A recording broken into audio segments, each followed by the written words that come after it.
The ancient Chinese brought inventions into existence that changed the world forever. Machines built on a scale and level of sophistication that was unrivaled for millennia. Many of their inventions redefined engineering. But perhaps their most lasting legacy lies in one area: a sphere of technological innovation in the field of war.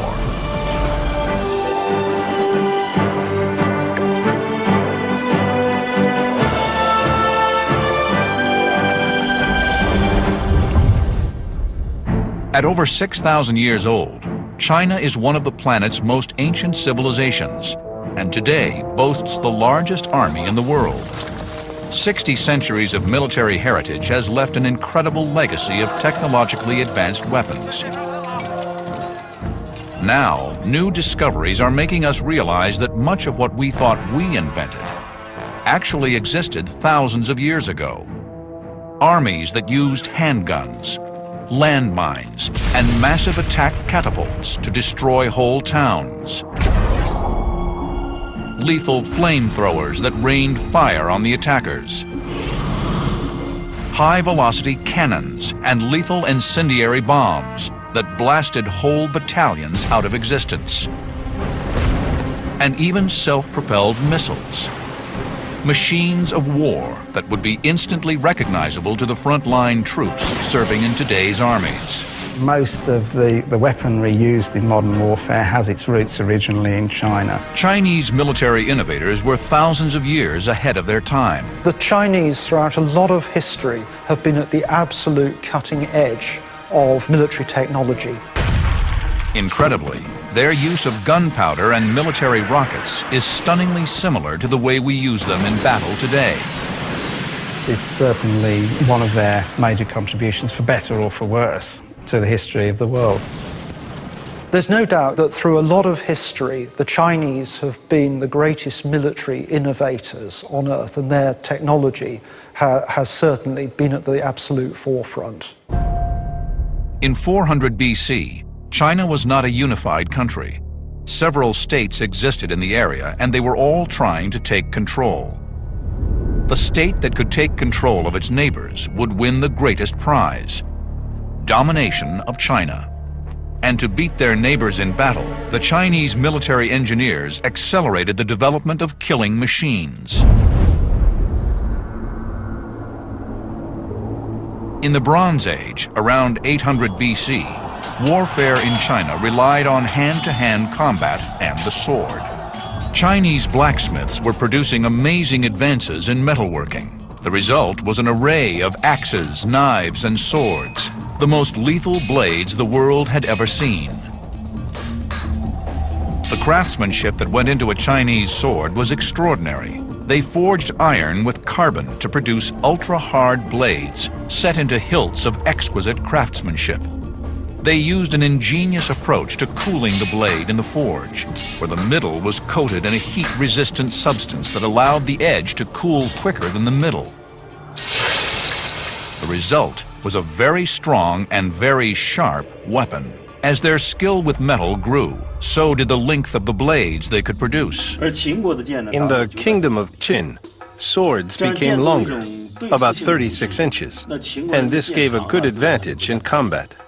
The longest swords in Europe at the time were only 27 inches long. To make long swords, advanced technology was needed to assure their sharpness and flexibility. Swordsmiths had mastered the chemical properties of metal, in particular chromium plating, an extremely complex chemical process. The result was an incredible level of hardness and durability. The sword still shines and has not gone rusty after 2,200 years. This is a result of the chromium plating on it. How could the Chinese swordsmiths have coated the 8-sided blades with this chromium? With no electricity 2,200 years ago, the chromium plating must have been done by a chemical method. Something rich with chromium was wiped on the weapons, or the weapons were buried with chromium and heated up. The answer is still a mystery. But even after 2,000 years, the swords have the cutting precision of a modern-day razor. At point-blank range, a trained swordsman could deliver the point of the sword into an enemy with a force of 3,000 pounds, enough to drive through armor, flesh, and bone. Each sword has 8 surfaces, and every line on each surface is beautifully crafted. The most important thing is that the blades are really sharp. This is actually as sharp as a razor. At the Tangxi sword factory in Qiping, modern craftsmen are still creating these exquisite weapons in the same way they were crafted 2 millennia ago. The iron is forged in furnaces heated to 1130 degrees, just using air and charcoal. The sword is then pounded with a heavy hammer. This flattens the sword into a very thin blade and also hardens the metal. This process, known as tempering, is repeated time and time again, at each stage the sword becoming harder, thinner, and more deadly. Attention is paid to the smallest details on the beautiful hilts, and the result is an exquisite creation, part work of art, part deadly weapon. But were there even longer blades wielded in ancient China? Dr. Tom Richardson is curator at the Royal Armouries in Leeds, England. The armories boast one of the largest collections of rare military hardware on the planet. Here lies one of the most unique weapons of the ancient world, a dagger axe. It was called the Ge. This beautifully engineered, pointed, bladed weapon was originally fastened onto a 10-foot staff. The dagger axe inflicted massive punishment over 2,500 years ago. Today, only the bronze blade itself remains. The fluke at the back of the blade passes through the haft, and the slots here on the back of the blade are intended to bind the blade onto the haft. The weapon's precision design ensured that the blade could be used to maximum effect in hand-to-hand combat. Each blow would deliver a force of 6,000 pounds. To be on the receiving end of just one thrust would have been agonizing. They're swung on very long hafts, and you can imagine the concussive impact of one of these blades swung on the end of a long pole. By 1000 AD, China was over 1,000 years old and had consolidated her military might. Her engineers and blacksmiths were becoming expert at creating deadly weapons. But it was the chemists and alchemists who stumbled across a mixture that would completely rewrite the history books and redefine the art of war like nothing before or since. The art of warfare would be unrecognizable today were it not for a 1,000-year-old Chinese invention. The first we hear about gunpowder in ancient China is actually from philosophical Taoist tracts. These were scientists looking for elixirs of immortality, and what they found was in fact the exact opposite. The art of warfare was changed forever. The introduction of gunpowder was the first time that any kind of energy other than human muscle had been applied to warfare. Until that time, everything had to be done by either human or animal muscle. Gunpowder harnessed chemical energy, which could be released over a very short period of time, and gave that enormous power into the hands of the military. The first place that happened was China. But how is this world-changing substance made? It turns out to be a fairly simple recipe. John Naylor is an expert in the history of military hardware. The basis of gunpowder and any sort of explosive is a fuel. In this case, the fuel is charcoal. We need to powder it, grind it down. In fact, it often works best to have a mixture of coarse and fine powdered charcoal. Powdered charcoal is mixed with 2 other common chemicals in precise proportions. Mixed together and ground very carefully, you end up with your black powder. The bowl and spoon John is using are made of pure silver. John cannot risk using steel or any other metals that can spark when banged together. The reason is obvious. The 3 of them combined, mixed together, turn innocuous chemicals into the driving force of warfare for nearly 1,000 years. Having stumbled upon the ultimate ingredient for weapons of war, China realized its potential and launched large-scale production. The first evidence of industrial production of gunpowder in China is dated to 1040 AD, and initially not for use as an explosive, but rather as a fire-producing compound. Gunpowder has different properties depending on the exact proportion of its ingredients, and early varieties of gunpowder didn't explode, but they simply burnt at varying speeds. So that the most useful application at that date was either as an incendiary thrown from a catapult inside a soft paper casing that would burst into flames on impact, or a match which would continue to burn quite slowly for several hours and could be held in front of a stream of inflammable oil. With the right mix of gunpowder, military engineers developed a sparky fuse that would lead to the emergence of a new and terrifying weapon: the flamethrower. When the flamethrower was first used by the Germans in the First World War, it came as a terrible surprise to the Allies and was regarded as a particularly horrific example of the way that modern warfare was going. I think it would have been a surprise to anyone at the time to realise that flamethrowers had been in use for nearly 1,000 years in China. Throwing or projecting fire was not a new tactic in warfare. Greek fire had been in use for several hundred years before that, but the Chinese advance on this was to produce a continuous stream of flammable liquid. This ancient flamethrower was among the first to utilize liquid fuel. This flamethrower is from the Song dynasty. It was made to use gasoline, which had been used in China very early on. The liquid properties of gasoline meant it could be sprayed out of a nozzle. This was then ignited at the muzzle by a piece of slow match impregnated with gunpowder. So this was not only the first continuous action flamethrower, but it was also the first known use of gunpowder in military technology. In a remote location, somewhere in rural England, we are about to test a replica of this ancient weapon. Richard Windley is an ancient technology expert who is intrigued by the design of the gunpowder fuse. Certainly the ignition details we have for the flamethrower from the original text indicate that it was some kind of very slow burning but sparky fuse which gave plenty of sparks but burned relatively slowly. It'd be no good having a fuse that burned quickly because it would just burn away and there wouldn't be enough ignition there for the thing to keep up a continuous stream. But what flammable agent would the ancient Chinese pyro commandos have used in their weapons? We think that what they were using was something similar to gasoline or kerosene. So what I'm actually using in this device is a mixture of the two. With the chemistry of the fuse and the incendiary understood, Richard researched the ancient texts for clues as to how the flamethrower actually worked. So this is our reconstruction of the Chinese flamethrower.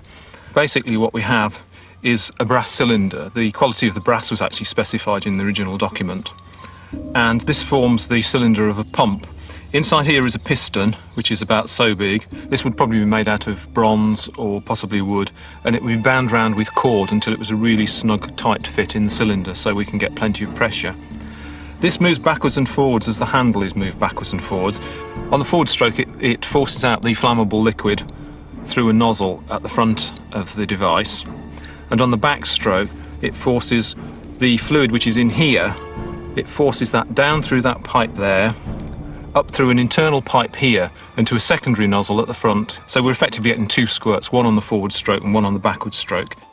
At the back of the flamethrower is a large diameter extension to the cylinder, and this forms what we'd now call a gland. This would have been packed with string or cardboard, and the purpose of this is to stop the fluid on the backstroke being forced out and covering the operator. The reservoir is in the bottom. Initially, in the original device, the whole thing, this whole tank, would have been a large reservoir which would probably be holding something like 25 litres. There is a small flap valve made of brass which has a pivoted hinge. This allows the fuel to be drawn up into the cylinder on the forward push and along this tube, rather than back into the reservoir on the second stroke and into the secondary nozzle ignition chamber at the front. The ignition system is a slightly different proposal because the texts are not that clear on how exactly this worked. The little fuse assemblies are going to fit just inside a little holder there.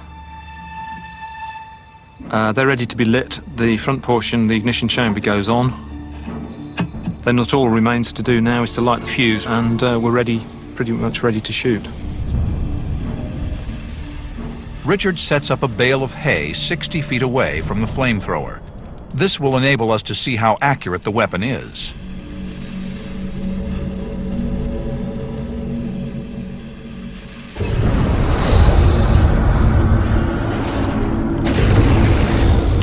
The flamethrower fires burning gasoline over 60 feet and instantly incinerates the target Richard has set up. A devastating weapon of war.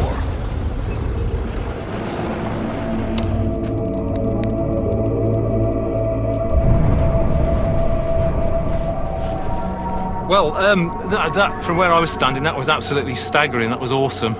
And to see that stream of fire coming at you must be absolutely devastating. So where was the best tactical position to place a flamethrower? They were used in a whole host of different ways. They were used on board ship, they were used on ramparts as defences for fortifications, and almost act as a kind of spearhead for frontline troops. We know from 20th century experience that the flamethrower is one of the most terrifying weapons that anyone can face.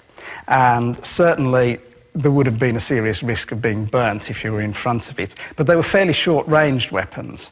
And a lot of the time, their value would have been psychological. If a flamethrower of that description was guarding a breach in a city wall, it would have been a very brave man who would have attempted to go through it.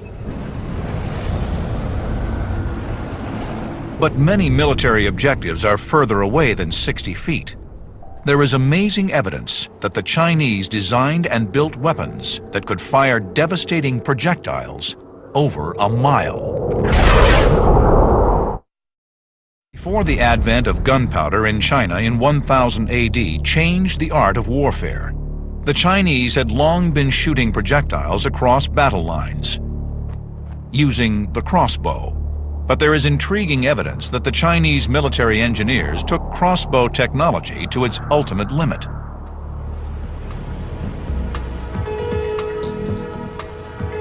In Chinese archives lies a rare copy of an ancient text, The Essentials of the Military Arts, written in the 11th century. It is a magnificent document on ancient Chinese warfare. Within its pages are fascinating glimpses of complex and awe-inspiring machines. One such machine was the triple crossbow, an incredibly powerful siege weapon. The triple crossbow was a 25-foot-long device that employed not one, but 3 bows to give it extreme power. This was a heavy-duty assault weapon that needed a whole team of men just to arm the beast. This is the largest long-range weapon. The original model would be twice as big, twice as long as this model. Mostly it's used to defend, but it could certainly be used for attack. It has fierce power from these triple bows.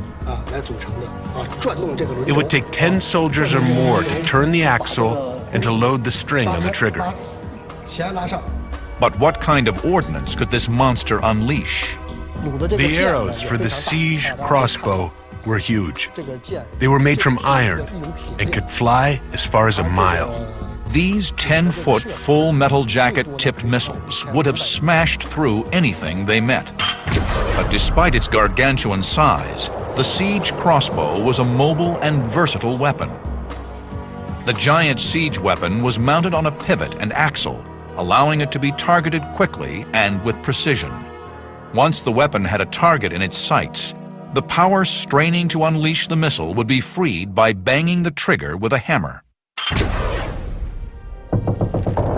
The ability to threaten a town with a single weapon provoked a rush to develop countermeasures and defenses within Chinese city walls. And where the defenders built higher and wider, the aggressors built taller and stronger. Perhaps the most effective of the ancient Chinese siege attack weapons was the whirlwind catapult. Acting like a heavy-duty sniper rifle, the whirlwind could release a projectile with pinpoint accuracy at any part of the town wall or its inhabitants. Western siege catapults of the time worked by pulling down a massive weight, loading the projectile, and then releasing the weight. The whirlwind was different. There was no weight. Instead, a squad of 10 men would pull down on the short end of the lever, hurling the 120-pound ball up to a quarter of a mile. This meant that the whirlwind was a very light and mobile multiple-use weapon and could be deployed anywhere around a siege or even in open battle. But there's more. Western catapults needed a solid frame to support the great weight. The elite whirlwind catapult was supported by just a single pole. This gave it another advantage. The advantage of the whirlwind catapult was the mobility and flexibility that it provided, in contrast to the larger siege engines, which were basically static. A whirlwind catapult could be mounted on a tower or a city wall and used to command a very wide arc of fire, or alternatively, on the battlefield, it could be rushed quickly to any place where massed firepower was required. In ancient texts, there are accounts of whirlwinds forming parts of batteries of thousands of catapults, which could lay devastation to entire cities within hours. But the purpose of a siege was not always to obliterate the enemy town. Often the objective was to overrun the city with infantry. There is evidence in the texts of large assault machines known as cloud bridges. Their name might sound peaceful, but their purpose was anything but. This 10% scaled-down model is one that incorporates an extendable ladder. The ancient Chinese invented this siege machine with the name cloud bridge, meaning very tall bridge. It has wheels and it could be pushed forward until it reached the wall. Soldiers could safely hide inside the machine until the wall was reached. Stepping on this ladder, the city walls could be climbed onto. You can imagine in a battle scores of cloud bridges being pushed forward and hundreds or thousands of soldiers climbing the ladders. Cloud bridges were really powerful in ancient wars. And some of the cloud bridges were truly massive, driven by teams of oxen. The main point of this type of machine is to get attacking troops on top of the city wall. So it was obviously important, as the height of walls increased, that the height of the machines was increased to match them. But no weapon of war is invincible. The normal way of attacking this kind of wooden siege engine was obviously to set it on fire. This could be done simply by throwing burning materials at it, or in a later period by the use of burning oil or flamethrowers. So the logical counter was to cover the machine with uncured hides, which would be very difficult to burn, keep them soaked with water, and in that way armour them and the people inside against missiles at the same time as you make them fireproof. And if the attackers breached the city walls, there were lethal defenses waiting for them. The ancient world's equivalent of razor wire. This battle machine is called a San Yuan knife cart. It's a two-wheeled cart installed with knives. Its major function is in the eventuality that the gates failed to hold or the city walls were breached. It would be rolled into place to block up streets and defend them. The knife cart was as effective as razor wire, with one improvement. It was mobile and could be deployed wherever the defenders' need was greatest. But just like razor wire, it could fit any gap. In the ancient wars, a practical cart was built according to the size of gates or width of streets. I think it would be twice the size of this, at least. But not all heavy military hardware was used in urban conflict. At first sight, it might look like it was designed to scale city walls, but this machine had a more intriguing purpose. This is a military machine used in ancient Chinese warfare with the name nest cart. It is actually a small house that can be lifted up and down to scout. In the middle area of China, the lands are mainly flat, which makes it difficult to see far on the enemy's side. With this device, we could see the enemy's situation from high. Military satellites fill the tactical role of the nest cart in modern warfare.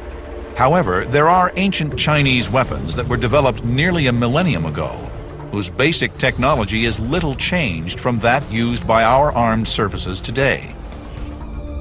The Chinese innovated the greatest revolution in warfare technology the world has ever seen: the gun. The range and ingenuity of Chinese weapons of war is incredible, but it wasn't until the invention of gunpowder that Chinese military hardware entered the modern era, and ancient Chinese armies began to use a weapon that would be recognizable to the modern soldier. By the 10th century, weapons called fire lances, bamboo tubes filled with kinds of gunpowder, mixed with fragments of iron, ceramic shards, things like that, they were set fire to. You advance towards the enemy, and these things spit fire and various bits of poisoned ceramics. At the same time, new compositions of gunpowder were being developed, which produced much more explosive force and less in the way of flames. And when these were combined with the principle of the projectile being forced out of a barrel, the result was the development of the gun. In the National Military Museum in Beijing lies a stunning weapon: the world's first handgun. Made in the Xisheng period in 1351, this extraordinary weapon shows characteristics of a modern firearm, including the clearly visible muzzle and firing chamber. The invention of gunpowder weapons certainly revolutionized Chinese warfare, but it did far more than that. Within 40 years, the same technology had spread all the way from China to the west of Europe. And in fact, the use of gunpowder as a propellant, as a weapon, revolutionized world warfare. This is an example of a Chinese gun, probably of the 16th or 17th century, but it's a wrought iron construction with hooped staves around the barrel. And this type of gun appears really very, very early in China. You can see at the center there's a thickened breech section to reinforce the barrel against the blast as the main charge goes off. And you can see the touch hole where light's applied to it. A fuse would be placed into the hole. When this fuse was lit, it would carry the flame into the breech of the weapon. Inside, the packed gunpowder would explode violently.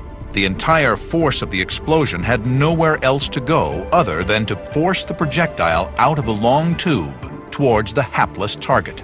The bullet is projected out of the gun with incredible force. The same principle which is used in the early handguns which have been found from medieval China can be applied to very much bigger weapons, including cannon large enough to batter down city walls. This is the earliest tube-shaped metal gunpowder weapon in the world. It was made in the year 1332 and is the grandfather of all modern cannons. The calibers and length of the tubes have become bigger through the development of the cannon. This means it can support heavier bombs and bigger trajectories, and the damage done by the cannon becomes bigger and bigger. But the devastation caused by an explosion can be employed as a method of attack in itself: the bomb. There is evidence in ancient texts that the Chinese invented explosive devices with triggering mechanisms nearly 1,000 years ago. A new discovery is forcing us to go back and rewrite the history books. There was an ancient Chinese weapon tactically identical to a device used on the battlefields of Vietnam. Could the Chinese have invented the landmine? Most people would expect that a landmine would be an innovation of the 20th century, but in fact something very similar was in use in China as early as the 13th century, and by the 15th it had been developed into a very sophisticated device which could be set off by the pressure of a person's foot. This would release a pin which would release a weight underground and set off a flint and steel detonator. and this would explode a large piece of bamboo stuffed full of gunpowder right underneath the enemy soldier's feet. This would send shards of bamboo and other shrapnel exploding upwards and through the feet of the enemy, rendering them immobile.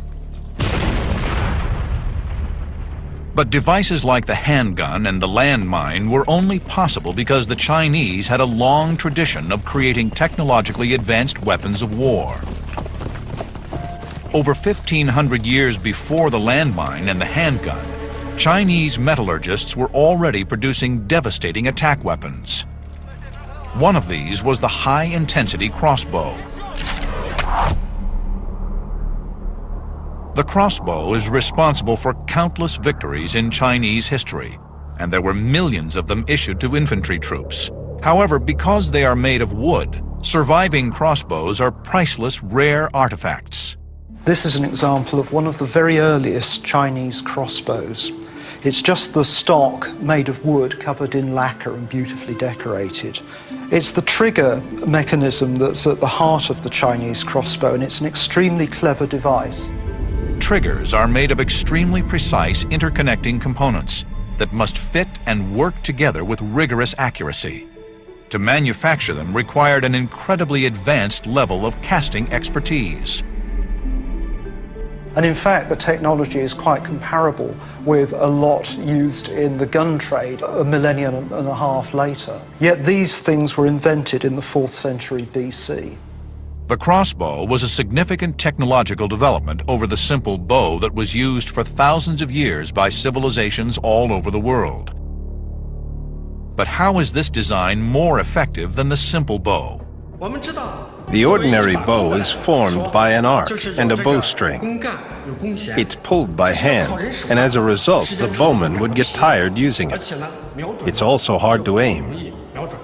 But the Chinese crossbow is mounted on a frame, and the string is pulled back and held in position by a latch attached to a trigger mechanism. The trigger mechanism could be conceived as the ancestor of the trigger from a modern rifle. The trigger mechanism would enable the bow to be held ready-armed for long periods without tiring the archer, and thus taking aim would be easier. This gives the crossbow an important tactical advantage over other bows. The most significant advantage of the crossbow is that soldiers could use it for ambush. Once they discovered and aimed at targets, they would simply need to pull the trigger. Then the arrow would fly out with incredible power. It only demands the small force of pulling the trigger with a finger, and it would be transformed into a really big force to shoot out the arrow. And when released, the 2-pound bolt could fly 300 yards towards the enemy, tearing through armor, flesh, and bone.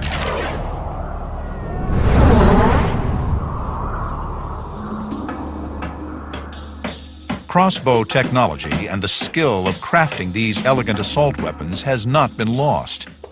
Yang Fushi comes from a long family line of crossbow makers that dates back nearly 2,500 years.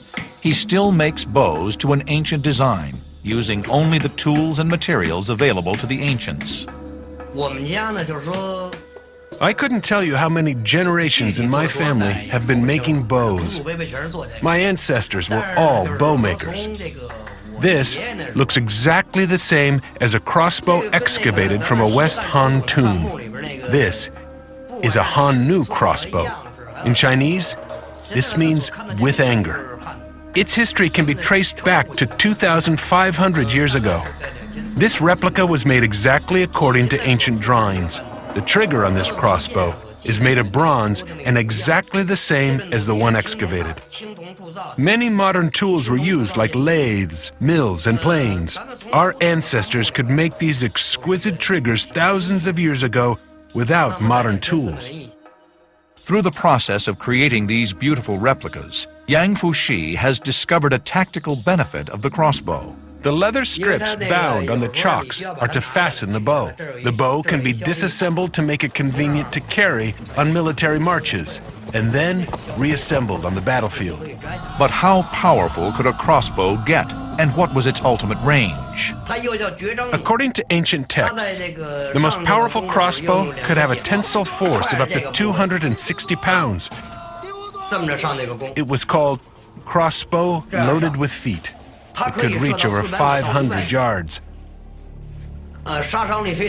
Very deadly. This devastatingly lethal attack weapon could fire 20-inch bolts at the enemy, with a force equivalent to being hit in the chest with a modern .357 bullet. But the Chinese military were continuously developing and refining their arsenals. By 200 AD, they had taken the crossbow to a new lethal level. Centuries before the gun, while the rest of the world relied on the simple bow, the Chinese developed the world's first repeating shooting weapon, the repeating crossbow. It is the ancient world's machine gun. Here on top we've got a magazine that holds these bolts, slotting down into there like that. Holding this lever, working the action, the whole magazine comes forward. The string slips into that notch, so it can then be drawn back. It's also holding down a little peg, so that when the magazine is steady on the stock, pushes the peg, wallop, shoots the projectile down at the enemy. And as fast as you can work the action, that's how fast you can shoot. With 100 men to a company, 10 companies to a regiment, each with 1,000 crossbows, this meant that 6,000 or 7,000 bolts would have been tearing across the battlefield at once, instantly cutting down everything in their path. Incredibly, this murderous kill rate would not be seen again until World War I, over 1,500 years later.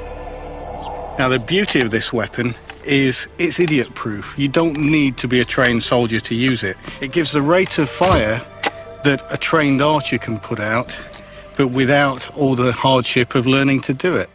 It was common at the time for Chinese emperors to have retained armies. This meant that farmers who usually worked the lands of the empire could be called upon to take up arms in defense of their realm. The repeating crossbow was an ideal weapon to issue to an untrained soldier. Thousands of these weapons unleashed onto the battlefield would put doubt in the minds of any attacking force. Firing at a rate of 1 lethal bolt per second, the repeating crossbow was a unique development. An innovation that, incredibly, preceded the automated weapons of the 20th century by more than 15 centuries. Although a single bolt from a repeating crossbow would not cause enormous impact, the effect of thousands of them coming at once would have been devastating, especially if we consider that the tips would have been poisoned. A single scratch would have taken out an enemy soldier. But it wasn't until they unleashed the chemical energy in gunpowder that the Chinese brought the firing of missiles across the battlefield into the modern era. By the 11th century AD, the Chinese were starting to project missiles in a way that would be recognizable to a modern military engineer in the gunpowder-fueled rocket. Gunpowder was first used for military purposes in China around 1000 AD. Its initial use in warfare was to create fuses for flamethrowers, but the flamethrower's range is limited by how far the machine can pump the flammable fluid. However, the Chinese had been using the explosive power of gunpowder in fireworks for entertainment. They also had hundreds of years' experience of unleashing projectiles at an enemy. It was just a matter of time before they discovered you could combine these two skills. An intriguing discovery by underwater archaeologists off the coast of Japan has uncovered evidence of what are believed to be China's earliest known exploding gunpowder-based projectiles. The researchers found something stunning: 2 intact and 4 partial bombs, encased in a dense ceramic shell. When the scientists X-rayed 2 of the intact bombs, they discovered that one was filled with gunpowder, and the other not only contained gunpowder, but dozens of pieces of iron shrapnel. They realized what they were looking at: a weapon that was half bomb, half grenade. We now know that ancient Chinese armies had an incredible range of ordnance available to them. From super-scale mega crossbows, to handguns and cannons, to devastating flamethrowers, all being deployed nearly 1,000 years ago. But now, for the first time, new discoveries have us asking the incredible. Could the Chinese have used rocket-propelled missiles in battle at a time when the rest of the world was throwing stones out of wind-up catapults? In its early years, gunpowder was used mostly for entertainment.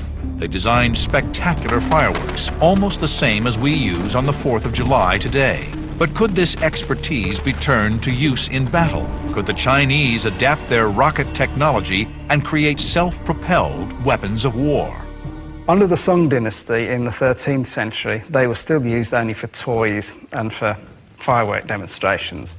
But soon after that, they began to have a military application. This was well before the use of rockets in warfare anywhere else in the world. The early applications of rocket technology to military uses were basic.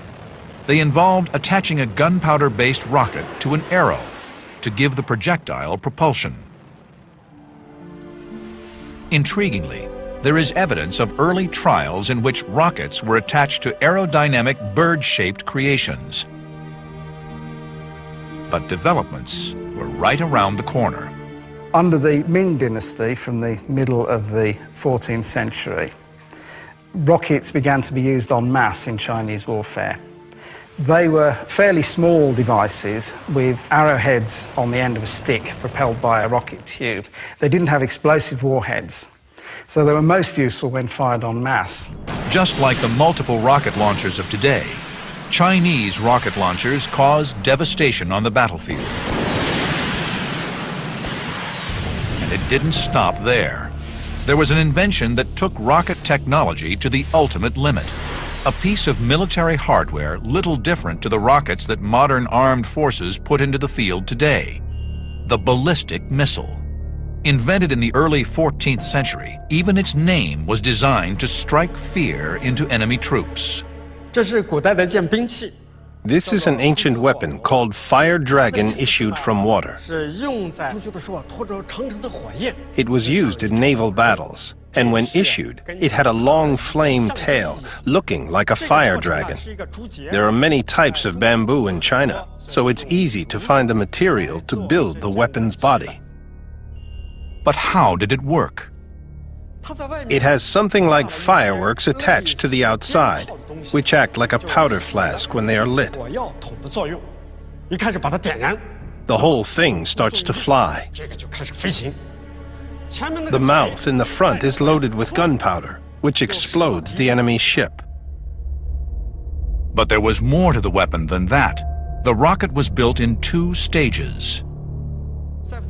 During the flying, the first stage burns, but ignites the second stage.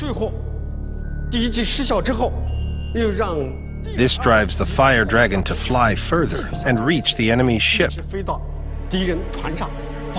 and explode. But even if the enemy was out of range, the Fire Dragon had a contingency. There was a magazine of 3 rocket-driven arrows loaded within the mouth of the missile. Hundreds of fire dragons flying through the air at an enemy fleet would have caused panic and devastation. This fire dragon issuing from the water might be thought of as a sort of primitive cruise missile. Its main use was from one ship against an enemy fleet in naval battles on the large rivers of China. I think, though, that its main impact would have been psychological. The large carved and painted dragon head on the front would probably have had more impact than the shower of arrows which it was discharged when it got within range. Nevertheless, it's an extremely sophisticated piece of technology for its time. It is incredible to think that the Chinese war machine created weapons whose principles and tactics we still use today. Those first Chinese military technicians who first used gunpowder to propel a rocket device forward can take as much credit as anyone for putting a man on the moon. Thousands of years ago, they were creating weapons that would be instantly recognizable to the modern soldier. What new discoveries remain out there? Discoveries that will turn everything we thought we knew about the ancient world on. Thank you for watching The Amazing TV. Don't forget to subscribe.